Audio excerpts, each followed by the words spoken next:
શું તમે જાણો છો કે બીજ ખાવાના પણ બહુ બધા ફાયદા થાય છે અને તે આપણા શરીરને ભરપૂર પોષણ આપે છે? હું આજે અહીં વિવિધ બીજના ફાયદા અને તેનો ઉપયોગ વિગતવાર સમજાવીશ. દરેક બીજ અલગ અલગ પોષક તત્વોથી ભરપૂર હોય છે અને આરોગ્ય માટે ખાસ ફાયદેકારક છે. પહેલું છે ફ્લેક્સ સીડ્સ, અલસીના બીજ. ફાયદાઓ: ઓમેગા 3 ફેટી એસિડથી ભરપૂર હોવાથી હાર્ટ હેલ્થ માટે ઉત્તમ છે. ફાઇબર વધુ હોવાથી પાચન તંત્ર સુધારે છે. કોલેસ્ટ્રોલ લેવલ ઘટાડવામાં સહાય કરે છે. હોર્મોન્સ બેલેન્સ કરવા અને વજન ઘટાડવા માટે ફાયદાકારક છે. કઈ રીતે વાપરવું? 1 ચમચી પલાળેલા અથવા પાવડર કરેલા અલસી બીજનું પાણી પીવું. સલાડ, દાળ અથવા રોટીમાં મિક્સ કરીને પણ લઈ શકાય છે. બીજું છે ચિયા સીડ્સ, ચિયાના બીજ. ફાયદાઓ: હાઈ ફાઈબર હોવાથી જે લાંબા સમય સુધી ભૂખ લાગતી નથી. હાઇડ્રેશન જાળવી રાખે અને એનર્જી વધે છે. વજન ઘટાડવામાં અને પેટ સાફ કરવામાં સહાયક છે.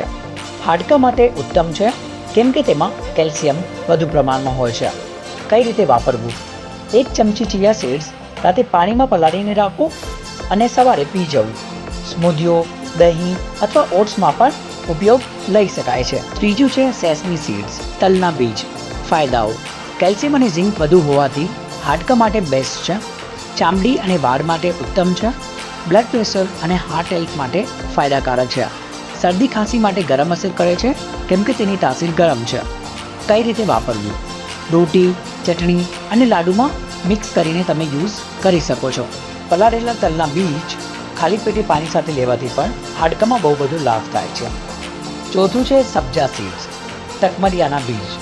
ફાયદા: શરીર ઠંડુ રાખે અને એસિડિટી ઓછું કરે છે. વજન ઘટાડવામાં મદદરૂપ થાય છે. પાચન તંત્ર માટે ઉત્તમ અને ગેસ, કબજિયાત દૂર કરે છે. બ્લડ શુગર લેવલ બેલેન્સ રાખે છે. કઈ રીતે વાપરવું? 1 ચમચી સબ્જા બીજને 15 થી 20 મિનિટ પાણીમાં પલાળીને રાખો અને પછી પી લેવું. જ્યુસ, શરબત અને ફાલુદામાં મિક્સ કરી શકાય છે. પાંચમું છે ફેનલ સીડ્સ, વરિયાળીના બીજ. ફાયદા: પાચન શક્તિ માટે શ્રેષ્ઠ, ખટ્ટી ડકાર અને ગેસ દૂર કરે છે. સ્વાસ્થ્ય માટે હાઇડ્રેશન જાળવી રાખે છે. ઓછી ભૂખ લાગતી હોય તો ભૂખ વધારી શકે છે. બ્લડ શુગર લેવલ નિયંત્રિત કરે છે. કઈ રીતે વાપરવું? રાતે 1 ચમચી વરિયાળીને 1 ગ્લાસ પાણીમાં પલાળીને રાખવી અને સવારે ગાળીને પી લેવી. ભોજન પછી પણ 1 ચમચી વરિયાળી આપણે ખાઈ શકીએ છીએ. છઠ્ઠું છે પમ્પકિન સીડ્સ, કોળાના બીજ.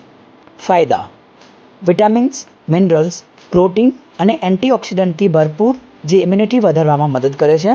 સાથે ગુડ કોલેસ્ટ્રોલ વધારવામાં પણ મદદ કરે છે. કોળાના બીજનું સેવન કરવાથી હૃદયથી લઈને મગજ સુધી બધા જ અંગોને ફાયદા થાય છે. કોળાના બીજ શાકાહારી લોકો માટે વરદાન સમાન છે. કઈ રીતે વાપરવું? નાસ્તામાં ડ્રાયફ્રૂટ્સની જેમ ખાઈ શકાય અથવા જમ્યા પછી ઉપવાસની જેમ પણ ખાઈ શકાય છે. સૂપ અથવા સલાડમાં પણ મિક્સ કરીને ખાઈ શકો છો. સાતમું છે સનફ્લાવર સીડ્સ, સૂરજમુખીના બીજ. ફાયદા: વિટામિન ઇથી ભરપૂર જે ત્વચા અને વાળ માટે શ્રેષ્ઠ છે. હાર્ટ હેલ્થ માટે ઉત્તમ છે. શાકાહારી લોકો માટે સારો પ્રોટીન સ્ત્રોત છે. તણાવ, સ્ટ્રેસ ઘટાડવા માટે સહાયક છે. કઈ રીતે વાપરવું? સ્નેક્સ તરીકે સૂકા પણ ખાઈ શકાય છે. સ્મૂધી યા સેલેડ્સમાં ડ્રેસિંગ માટે પણ યુઝ કરી શકાય છે. આઠમું છે વોટરમેલન સીડ્સ, તરબૂચના બીજ. ફાયદા: મેટાબોલિઝમ વધારે છે અને એનર્જી આપે છે. હાડકાં અને દાંત માટે ફાયદાકારક છે. ચામડી માટે ઉત્તમ છે કેમ કે તેમાં મેગ્નેશિયમ હોય છે. કઈ રીતે વાપરવું?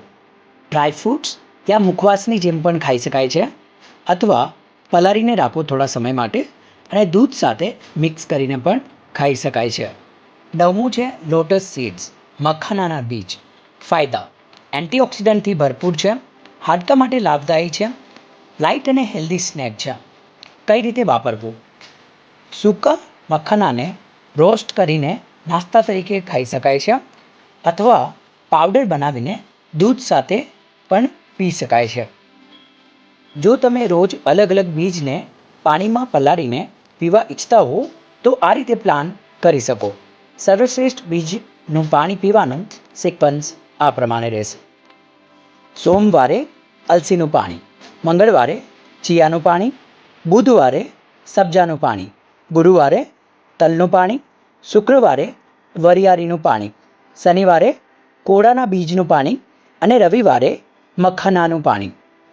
આ પ્રમાણે અલગ અલગ બીજનું પાણી પીવાથી શરીરને સંપૂર્ણ પોષણ મળી શકે. તમે તમારા હેતુ પ્રમાણે બીજ પસંદ કરી શકો છો. હવે તમે મને કમેન્ટમાં જણાવો કે આમાંથી કયા બીજ તમે નિયમિત રીતે ખાઓ છો અને કયા બીજનું પાણી સવારે ખાલી પેટે પીવો છો.